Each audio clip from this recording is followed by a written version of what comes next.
राजकीय उच्च माध्यमिक विद्यालय 10 माह का चौथा शनिवार वाले हैं।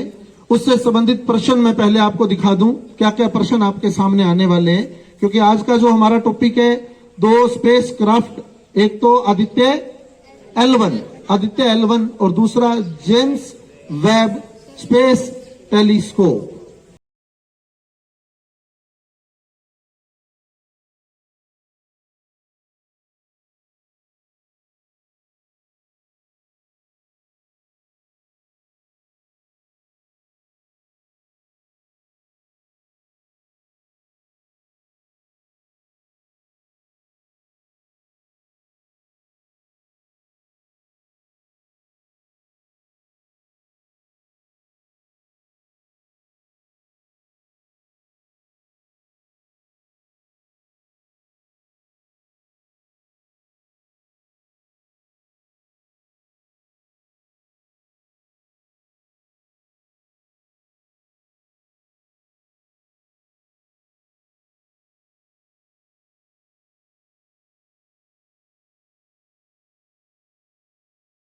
लैग्रेंज बिंदु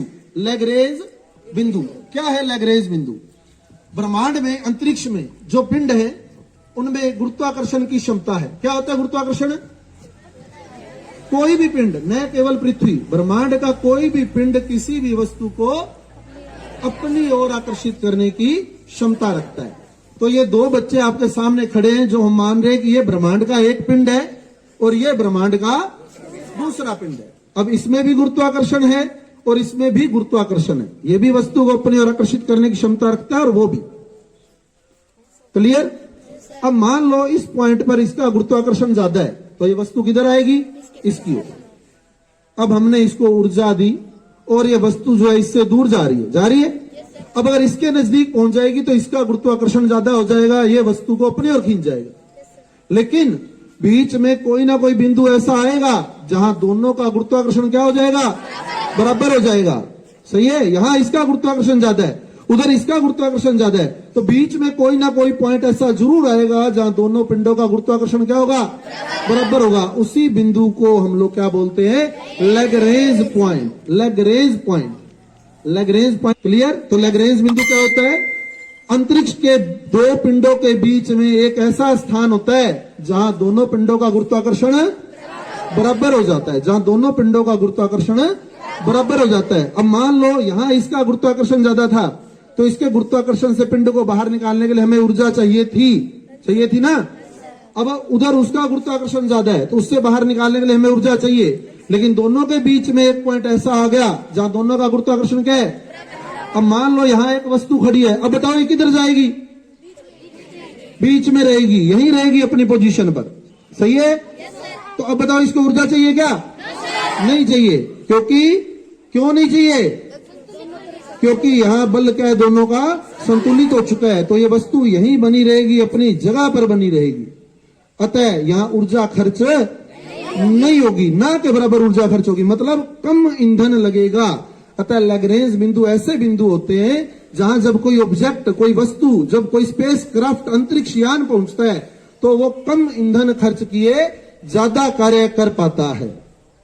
क्लियर? कम ईंधन खर्च किए ज्यादा काम कर पाता है, क्योंकि वहां उनका गुरुत्वाकर्षण क्या हो गया है? बराबर हो गया। दोनों पिंडों का गुरुत्वाकर्षण बराबर हो गया है और स्पेस क्राफ्ट इन्हीं बिंदुओं पर अंतरिक्ष में स्थापित किए जाते हैं ताकि ईंधन कम से कम खर्च हो सके। जो भी अंतरिक्ष यान जाते हैं वो इन्हीं बिंदुओं पर रखे जाते हैं ताकि ईंधन कम से कम खर्च हो सके। अतः इन्हें अंतरिक्ष का हम लोग क्या कहते हैं? पार्किंग स्थल। क्या बोलते हैं? पार्किंग स्थल के नाम से जाना जाता है। अर्थात जो हमारे स्पेस क्राफ्ट है वो यहीं पार्क किए जाते हैं, यहीं स्थापित किए जाते हैं। और तो लैग्रेंज बिंदु की हमने बात की। लैग्रेंज बिंदु वह बिंदु होता है जिस पर 2 पिंडों का गुरुत्वाकर्षण बराबर हो जाता है, 2 पिंडों का गुरुत्वाकर्षण बराबर हो जाता है। और ब्रह्मांड में ऐसे, अंतरिक्ष में ऐसे कितने?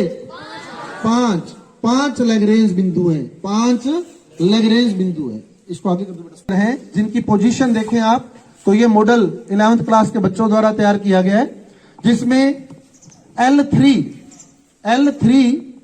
L1 और L2 बिल्कुल सूर्य और पृथ्वी के साथ एक सीधी रेखा बनाते हुए स्थित है। L1, L2 और L3 सूर्य और पृथ्वी के साथ बिल्कुल सीधी रेखा बनाते हुए स्थित हैं। L1 और L2, L3 की पोजीशन क्या है? क्या पोजीशन है? सूर्य और पृथ्वी की बिल्कुल सीध में, और जब पृथ्वी घूमती है ना तो इनकी पोजीशन साथ में बदलती है, क्योंकि उनके बीच में ही रहने हैं। तो इसको भी हमने क्लियर करने के लिए बच्चों ने एक मॉडल तैयार किया है। राजन आजा बेटे। तो इसमें भी आप देखना, अब पृथ्वी चक्कर लगाएगी सूर्य का, सूर्य अपनी जगह स्थिर है, पृथ्वी घूमेगी, तो आप देखेंगे कि L1, L2 और L3 भी साथ साथ घूमेंगे। तो इस पे आप देखें, यहां आप देख सकते हैं येलो कलर का आपको सूर्य दिखाई दे रहा है, दिख रहा है? येलो कलर सूर्य का दिखाया गया है, और जो ब्लू कलर है वो अर्थ का, पृथ्वी का, नीला रंग पृथ्वी का दिखाया गया, दिख रहा है? और जो गुलाबी रंग से दिखाया गया वो चंद्रमा है, जो गुलाबी रंग से दिखाया गया वो चंद्रमा है। अब L3 आप देखें सूर्य के पीछे की ओर, L3 जो है सूर्य के पीछे की ओर है, L3 सूर्य के पीछे। L1 कहां है? देखो चित्र में L1 कहां है बताओ? पृथ्वी और सूर्य के बीच में, पृथ्वी और सूर्य के बीच में L1 है। और L2 कहां है? L2 पृथ्वी के पीछे की ओर है, L2 पृथ्वी के पीछे की ओर। अब देखो जैसे जैसे पृथ्वी घूमेगी, आप देखो L1, L2 ये भी चेंज होंगे, होंगे कि नहीं होंगे बताओ? हो रहे हैं, क्योंकि ये पृथ्वी और सूर्य की बिल्कुल सीधी रेखा में रहने, समझ गए? तो जब ये रोटेट करेगी तो वो साथ में रोटेट करेंगे। लग गया पता? सूर्य की पोजीशन नहीं चेंज हो रही, सूर्य तो अपनी जगह पर है जहां था, पृथ्वी घूम रही है उसके चारों ओर, समझ गए? तो L1, L2 और L3 की पोजीशन जो है वो साथ साथ चेंज होगी, वो बिल्कुल सीधी रेखा में ही रहने हैं उसके। क्लियर बात? अब बात करें हम L4 और L5 की, L4 और L5 की, इसको पकड़ ले बेटा एक हाथ से, L4 और L5 की। तो L4 और L5, L1, L2, L3 फिर देख ले, सूर्य और पृथ्वी के साथ बिल्कुल सीधी रेखा बनाते हुए। L4 और L5 की अगर बात करें हम, तो सूर्य और पृथ्वी के साथ ये समबाहु त्रिभुज का निर्माण करते हैं। समबाहु त्रिभुज के, एक समबाहु त्रिभुज के शीर्ष पर L4 होता है। जैसे यहां देखें, ये सूर्य है, ये पृथ्वी और ये L4, ये समबाहु त्रिभुज बन जाएगा ये यहां से, समझ गए? तो एक शीर्ष पर त्रिभुज के एक शीर्ष पर L4 लिया है, एक कोने पर पृथ्वी, एक कोने पर सूर्य, ये समबाहु त्रिभुज बन गया। और L5 भी इसी प्रकार सूर्य और पृथ्वी के साथ समबाहु त्रिभुज का निर्माण करता है। L5 भी इसी प्रकार समबाहु त्रिभुज का निर्माण करेगा। तो L1, L2, L3, L1, L2, L3 कहां है? सूर्य और पृथ्वी की सीध में। और ये है अस्थिर या अस्थायी, ये जो लैग्रेंज बिंदु है ये अस्थायी है, अस्थिर है, अनस्टेबल है। और जो L4 और L5 है वो स्थायी है, स्थिर है और स्टेबल है। तो यानी तीन लैग्रेंज बिंदु क्या है? अस्थायी। कौन कौन से? L1, L2 और L3। L मतलब Lagrange, first point, second point और थर्ड पॉइंट, ये अस्थिर है। और जो दो लैग्रेंज बिंदु हैं, कौन से? L4 और L5 स्थिर बिंदु हैं। अब क्या फर्क है अस्थिर और स्थिर में? क्या फर्क है अस्थिर और स्थिर के अंदर? तो L1, L2 और L3 क्या है? अस्थिर, अनस्टेबल। और L4 और L5 स्थिर, स्टेबल। अस्थिर बिंदुओं पर जब कोई स्पेस क्राफ्ट पहुंचता है, ऑब्जेक्ट पहुंचता है, तो उसकी कक्षा में स्थापित होने के लिए, जैसे मान लो कोई स्पेस क्राफ्ट ने L1 पर जाना है, तो L1 पर स्थापित होने के लिए वो कुछ समय लेता है। और लगभग इस पर स्थापित होने के लिए 3 सप्ताह का समय, लगभग 3 सप्ताह का, लगभग 23 दिन का समय जो है हमारे क्राफ्ट लेंगे या स्थापित होने में उस कक्षा के अंदर। तो जहां कुछ समय लगता है स्थापित होने के लिए, वो बिंदु है अस्थिर, अनस्टेबल। और जहां जाते ही स्थापित हो जाता है वो है स्टेबल, जहां पहुंचा और सीधा जाके उसकी कक्षा में स्थापित हो गया, वो बिंदु है स्टेबल, स्थायी। कौन से? स्थिर। कौन से? L4 और L5 स्थिर है। मतलब जब यहां कोई क्राफ्ट ऑब्जेक्ट पहुंचता है तो वो समय लेगा क्या? नहीं लेगा, वो सीधा जाएगा और इसकी कक्षा में स्थापित हो जाएगा। और L1 और L2 और L3 अस्थिर है, अनस्टेबल है। यहां जब कोई ऑब्जेक्ट और स्पेस क्राफ्ट पहुंचता है तो वो समय लेगा, लगभग कितने दिन? 3 सप्ताह। और हमारे जो स्पेस क्राफ्ट यहाँ टाइम ले रहे हैं कितने दिन का? 23 दिन का। 3 सप्ताह में लगभग 21 दिन हो गए, 23 दिन का मतलब लगभग 3 सप्ताह, लगभग 3 सप्ताह का समय लेते हैं। तो 3 बिंदु अस्थिर है, 3 बिंदु अस्थिर है। क्लियर? अब देखो आप कि अगर मेरे को सूर्य का अध्ययन करना है, सपोज कि सूर्य का अध्ययन करना है, जैसे आदित्य L1 किसकी स्टडी करेगा? सूर्य की, सूर्य की स्टडी करेगा। और छोटा कहां से गया? छोटा कहां से आदित्य L1 को? पृथ्वी से। अब पृथ्वी से छोटा है और सूर्य का अध्ययन उसने करना है। अब लगाओ अपना दिमाग, अब जरूरत नहीं होनी चाहिए आपको बताने की। पृथ्वी से छोटा है और अध्ययन करना है सूर्य का, मतलब सूर्य के आगे जाके खड़ा हो जाना है उसने। L1 बिंदु पर जाएगा वो, इसीलिए उसका नाम दिया गया क्या? आदित्य L1। यानी इस पॉइंट पर जाके वो स्थापित होगा और यहां से सूर्य की स्टडी करेगा सीधा। और कहते हैं कि वो 24 घंटे सूर्य पर नजर रखेगा, मतलब उस पर ग्रहण वगैरह का असर नहीं होना है। क्योंकि ग्रहण कब लगता है पता है क्या? अब पृथ्वी पर ग्रहण कब लगेगा? ये मान लो पृथ्वी है, ये पृथ्वी है, ये सूर्य है। पृथ्वी पर ग्रहण लगने का मतलब है कि जो सूर्य का प्रकाश था वो पृथ्वी पर नहीं पड़ता, अंधेरा हो जाता है उस वक्त, हो जाता है ना, क्योंकि चंद्रमा पृथ्वी के चक्कर लगाता है। अब मान लो चंद्रमा चक्कर लगाता यहाँ बीच में आके खड़ा हो गया, होगा बीच में आके खड़ा, तो सूर्य का प्रकाश सीधा चंद्रमा पर पड़ेगा, पृथ्वी पर नहीं पड़ पाएगा। समझे कि नहीं समझे? लग गया पता? तब लगता है कौन सा? सूर्य ग्रहण। तब सूर्य ग्रहण लगता है, पृथ्वी पर अंधेरा हो जाता है जब ग्रहण लगता है, सूर्य ग्रहण लगता है। कब लगता है? जब चंद्रमा सूर्य और पृथ्वी के बीच आ जाता है, तब सूर्य का प्रकाश पृथ्वी पर नहीं पहुंच पाता और सूर्य ग्रहण लग जाता है। अब चंद्र ग्रहण कब लगता है? अब पृथ्वी घूमती है, सूर्य की घूमती है ना। अब मान लो ये पृथ्वी घूमी और ये पृथ्वी यहाँ आ गई, यहाँ इस जगह चंद्रमा के बिल्कुल आगे आ गई, चंद्रमा के बिल्कुल आगे आ गई, तो सूर्य का प्रकाश चंद्रमा पर पहुंचेगा क्या? नहीं पहुंचेगा। उसको बोलते हैं हम चंद्र ग्रहण। समझ गए? कब लगा बताओ? चंद्र ग्रहण कब लगता है?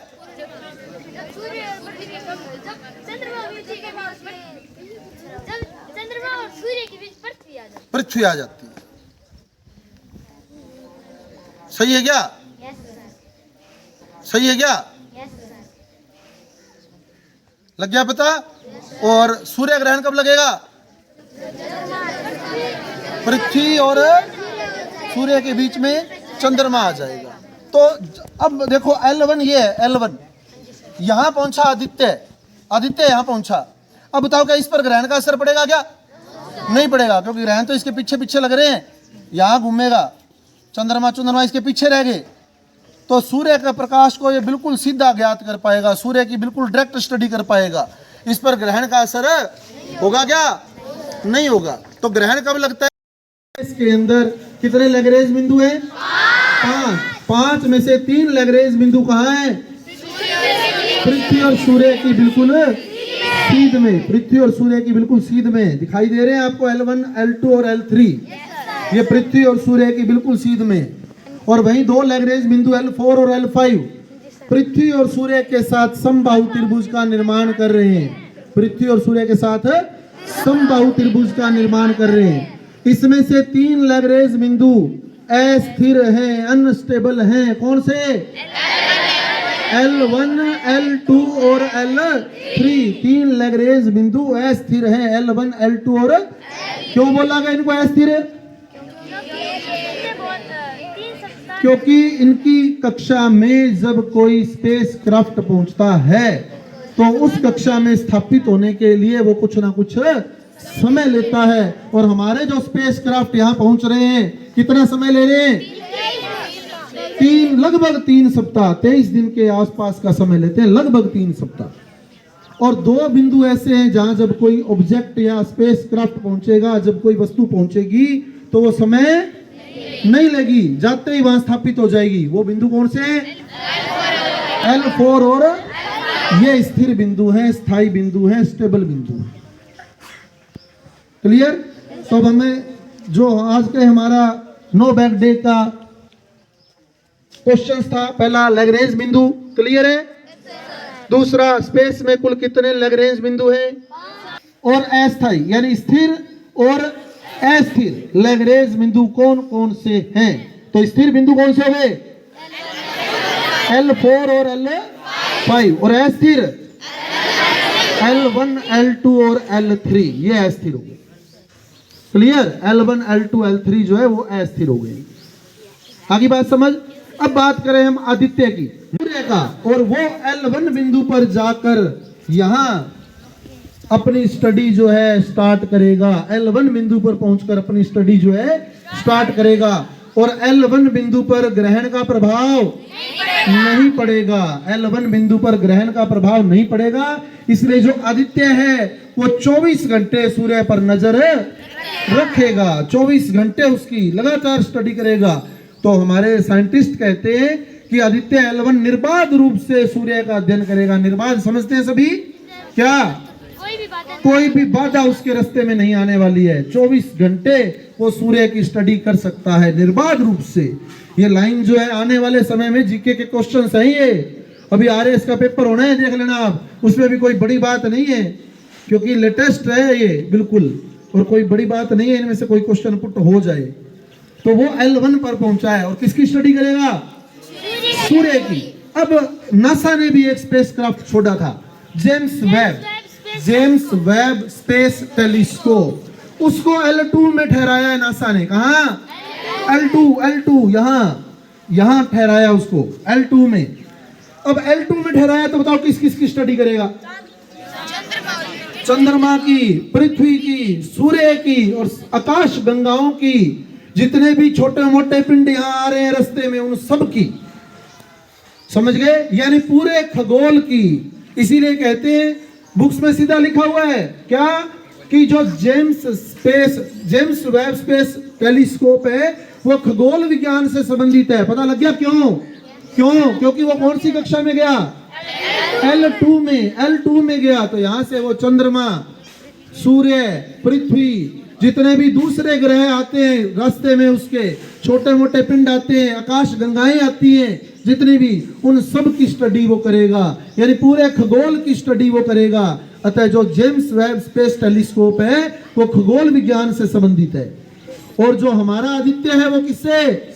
सौर विज्ञान से संबंधित है। दोनों में फर्क क्लियर? क्या फर्क आया दोनों में? आदित्य किससे संबंधित है? सौर विज्ञान से। और जेम्स वेब स्पेस की स्टडी करने वाला है वो। क्लियर? और खगोल विज्ञान बोले तो जितने भी ग्रह आने हैं, चंद्रमा है, सूर्य है, पृथ्वी है, सौर मंडल के जो भी सदस्य आने हैं, उन सब की स्टडी वो करने वाला है। और बता दूं आपको बड़ी रोचक जानकारी, ये जो हमारा ब्रह्मांड बना है, पता है कितने साल हो गए इसको बने हुए? कितने साल?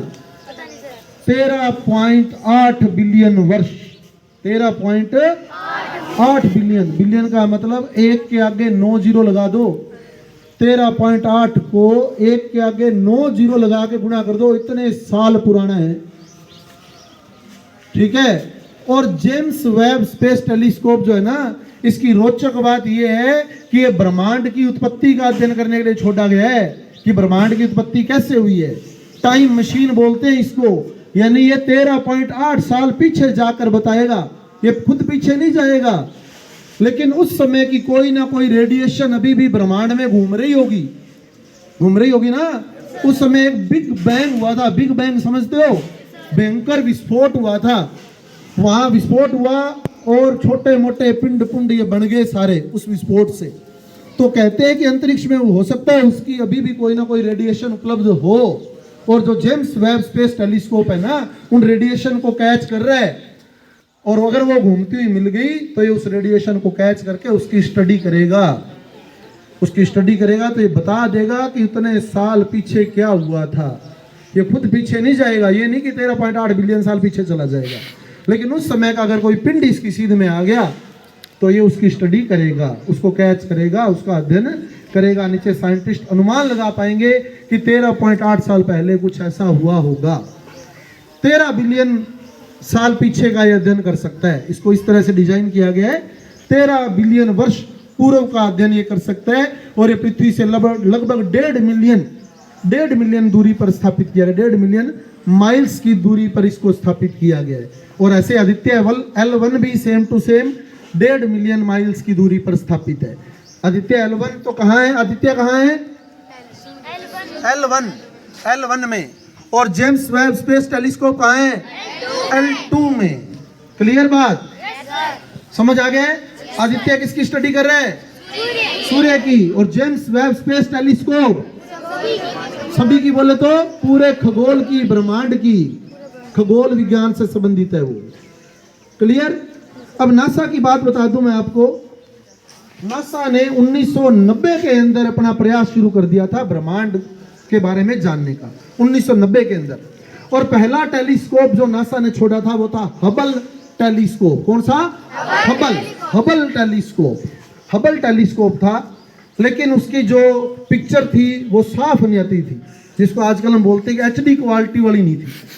HD तो सारे समझते हो, सही है। तो वो पुराने जमाने का टेलीस्कोप था, 1990 में छोड़ा गया एक हबल टेलीस्कोप। उस समय तो वो भी अपने आप में बड़ा शक्तिशाली टेलीस्कोप था, और वो पृथ्वी से मात्र 547 किलोमीटर की दूरी पर बताया जाता है, यानी बिल्कुल पृथ्वी के समीप है। 547, जयपुर जाना है मान लो, समझ गए, इतना भी होएगा 500 550 के आसपास, तो बड़ा नजदीक वो पृथ्वी से पड़ा है। पृथ्वी से 547 किलोमीटर की दूरी पर कहते हैं कि उसको स्थापित किया गया है, लेकिन वो जो पिक्चर भेज रहा है वो इतनी साफ नहीं है। तो फिर नासा ने काम शुरू किया कि उसको HD क्वालिटी की पिक्चर चाहिए, यानी वेवलेंथ ज्यादा होनी चाहिए। उसकी वेवलेंथ कम है। जो हबल टेलीस्कोप है उसकी वेवलेंथ तरंगदैर्घ्य बोलते हैं जिसको आप फिजिक्स में, उसकी तरंगदैर्घ्य कम है, तो वो इतनी साफ पिक्चर नहीं दे पाता। और जो जेम्स वेब स्पेस टेलीस्कोप है, इसकी विशेषता है कि इसकी वेवलेंथ ज्यादा है, वेवलेंथ ज्यादा है, तो ये बड़ी साफ पिक्चर जो है नीचे भेज रहा है। अगला शनिवार जब आएगा, मैं वैज्ञानिक बनूंगा थीम में, तो मैं आपको दोनों की पिक्चर भी दिखाऊंगा। जो हबल टेलीस्कोप ने फिल्म भेजी है, एक तो फोटो भेजी है हबल टेलीस्कोप ने, और वही फोटो भेजी है जेम्स वेब टेलीस्कोप ने। उन दोनों फोटोओं का फर्क देखना, आपको पता लगेगा कि ये फोटो तो है वो तो डल है, हबल टेलीस्कोप वाली तो पुराने जमाने का कोई कैमरा लगा है, ठीक है। और जो जेम्स वेब टेलीस्कोप है उसकी फोटो एकदम क्लियर है। तो HD क्वालिटी दे रहा है जेम्स वेब टेलीस्कोप। क्लियर है बात इतनी, वेवलेंथ इसकी ज्यादा है, वेवलेंथ इसकी ज्यादा है। तो ये जेम्स वेब टेलीस्कोप कहां स्थापित किया गया, L2 में। और छोटा कब गया था इसको पता है, 2021 के अंदर, 25 दिसंबर 2021, 25/12/2021, याद रह जाएगा, क्रिसमस डे सीधा याद रखना है। तो 25/12/21 ही तो याद रखना है, सही है। 25 दिसंबर को ही मनाया जाता है क्रिसमस डे, पता होगा सबको। तो क्रिसमस डे वाले दिन इसको छोड़ा गया, किसको, जेम्स वेब स्पेस टेलीस्कोप को। कब छोड़ा गया, 25 दिसंबर, क्रिसमस डे के दिन, सन 2021 के अंदर, 2021 के अंदर इसको छोड़ा गया था। और इसका जो जीवन काल है लगभग 20 साल का बताया जा रहा है, कि लगभग 20 साल ये कैच करेगा।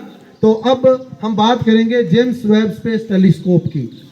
दीपिका हुआ कौन से लैग्रेंज बिंदु पर, L2 लैग्रेंज बिंदु की कक्षा में वो स्थापित हो गया।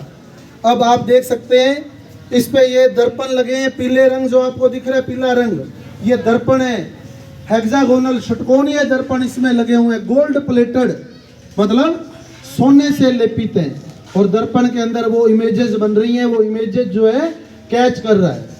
टेलीस्कोप समझते हैं आप लोग, टेली दूर के लिए लगता है, और दूर के दृश्यों को, दूर की चीजों को वो कैच कर रहा है। और ये इतना पावरफुल मिरर इसके अंदर लगे हैं कि इवन दैट ये इंफ्रारेड रेज को भी कैच कर लेते हैं। इंफ्रारेड समझते हैं, अवरक्त किरणों को भी ये कैच कर सकते हैं। तो बहुत ही शानदार। और ब्रह्मांड की उत्पत्ति में फिर बता दूं आपको, लगभग 14 बिलियन वर्ष पूर्व, एग्जैक्ट बोले तो 13.8 बिलियन वर्ष पूर्व मानी जाती है। और इसको टाइम मशीन बोला जाता है। क्यों, क्योंकि ये 13 बिलियन वर्ष पीछे जाकर स्टडी करेगा, ये खुद पीछे नहीं जाएगा। 13 बिलियन वर्ष का पुराना कोई कण अगर इसकी सीध में आ गया तो ये उसको भी कैच कर सकता है, इतना पावरफुल है ये। और इससे पहले अमेरिका ने छोड़ा था, कौन सा था, 1990 में छोड़ा था, जो हबल टेलीस्कोप छोड़ा गया था 1990 में। लेकिन उसकी कमी क्या थी, वो पिक्चर साफ नहीं भेज पा रहा था, इस यानी वो पिक्चर जो थी वो HD क्वालिटी की नहीं थी। अब जो गया है जेम्स वेब स्पेस टेलीस्कोप, कब गया? 25 दिसंबर 2021। इसकी जो पिक्चर है वो HD क्वालिटी की है, बहुत ही साफ पिक्चर है। फिर बता दूं, अगले महीने जो चौथा शनिवार आएगा उसमें हम इनकी पिक्चर्स की पूरी इनकी डिटेल में स्टडी करेंगे। तो L2 कक्षा में ये स्थापित हुआ। यहाँ स्थापित होने का फायदा क्या रहा? किसकी स्टडी करेगा ये? पूरे खगोल की, खगोल विज्ञान से संबंधित है ये। अब दूसरा जो इंडिया ने छोड़ा है, इसरो ने छोड़ा है, कौन सा? Aditya L1, Aditya L1। तो अब जो बच्चियां आदित्य L1 जिन्होंने तैयार किया है, गरीना और कोमल, L1 कक्षा में स्थापित कर दीजिए आदित्य L1। आदित्य नाम उसका आदित्य है, लेकिन L1 उसको कहा गया, क्यों कहा गया L1? क्योंकि वो L1 लैग्रेंज बिंदु की कक्षा में स्थापित हुआ है। L1 अभी ये पहुंचा नहीं है वहां, अभी इसको छोड़ा गया है। कब छोड़ा गया तो पता होगा? कब छोड़ा गया इसको? 2 सितंबर। बहुत बढ़िया, इसी 2 सितंबर को इसको लॉन्च किया गया, 2 सितंबर 2023 को, 2 सितंबर 2023 को। और ये इस L1 बिंदु की कक्षा में जाकर स्थापित हुआ है और इस पर टोटल 7 पेलोड्स लगे हैं। कितने? 7। और ये पूर्ण रूप से भारत में निर्मित है। सबसे बड़ी विशेषता, पूर्ण रूप से भारत में निर्मित आदित्य। और इसमें टोटल कितने पेलोड्स लगे हैं? 7। ये जो पेलोड्स लगाए जाते हैं ये स्टडी के लिए लगाए जाते हैं, अलग अलग पार्ट्स की ये स्टडी करेगा। आप सूर्य को देखें, अब फर्क देखना।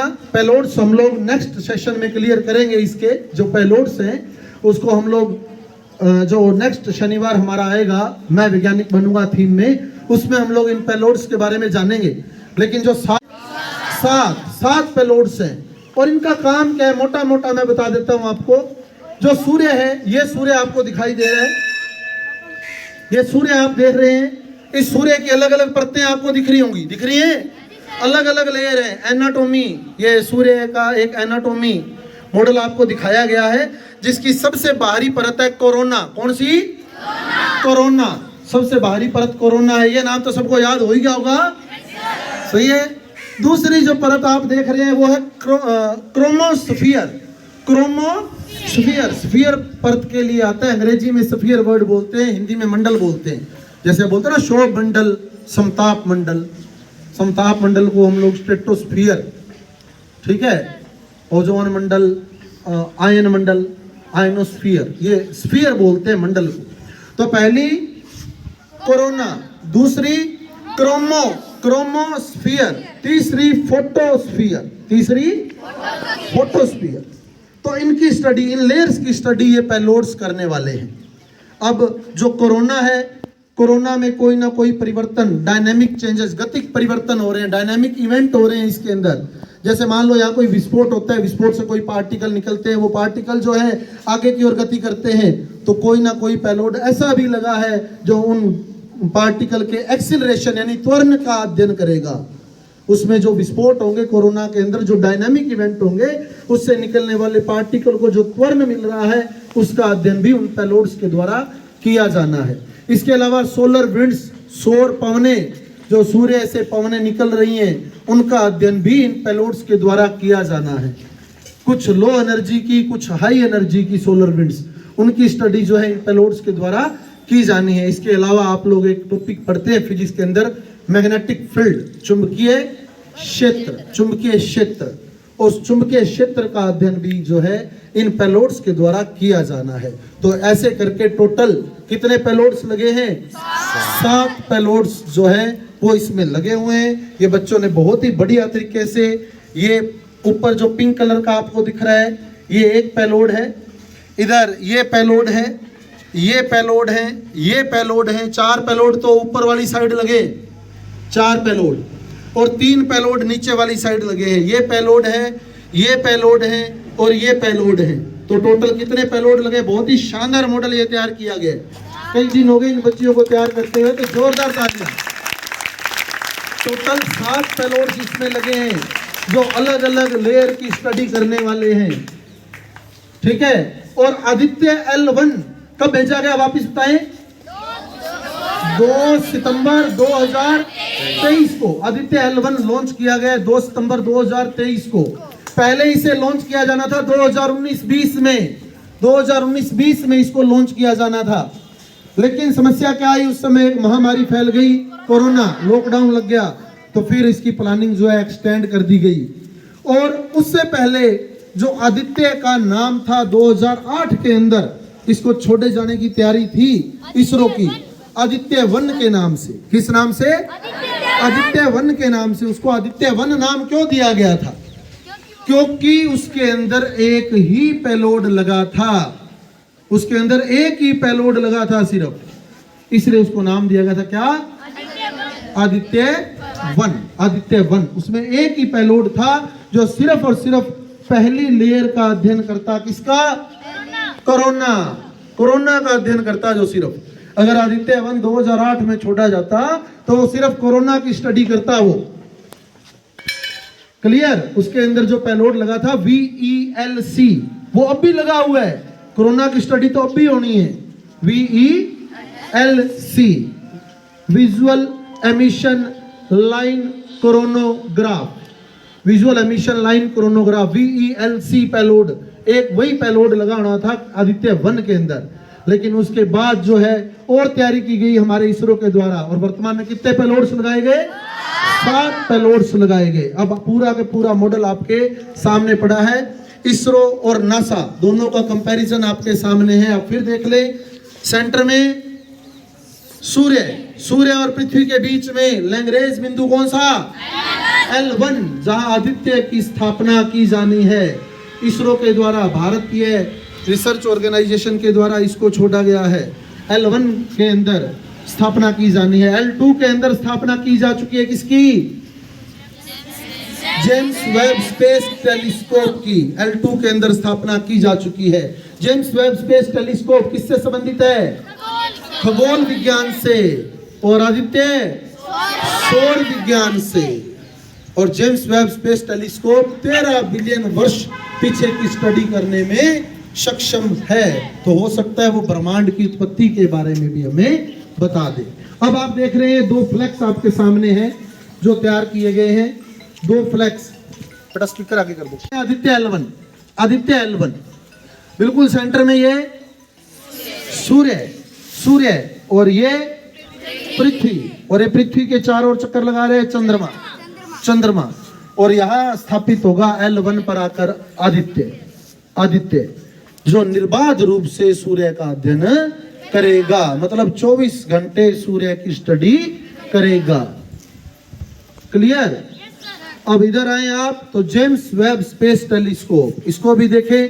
सेम सेंटर में सूर्य, ये हो गई पृथ्वी, ये हो गया चंद्रमा। यहाँ है L2 लैग्रेंज पॉइंट 2, और यहाँ स्थापित किया गया इसको जेम्स वेब स्पेस टेलीस्कोप को। और अभिकेंद्री बल के कारण ये L2 के चारों ओर चक्कर लगा रहा है, बताया आपको, है ना? James Webb space telescope, James Webb space telescope L2 के अंदर स्थापित है जेम्स वेब स्पेस टेलीस्कोप। और ये अध्ययन कर रहा है किसका? सूर्य का, चंद्रमा का, पृथ्वी का, और सारे जितने भी प्लेनेट्स, आकाश गंगाएं उसके बीच आ रही है उन सब का। अब ये सारे लैग्रेंज पॉइंट L1 L2 आपके सामने क्लियर है सभी? तो एक बार मैं फिर प्रश्न बोल रहा हूं और आपने हमारे मॉडल्स के थ्रू क्लियर किए हैं। पहला क्वेश्चन हमारा, लैग्रेंज बिंदु क्या है? आगे आके बताएगा जो बच्चा बताएगा। लैग्रेंज बिंदु क्या है? आजा बेटे, शाबाश, जल्दी।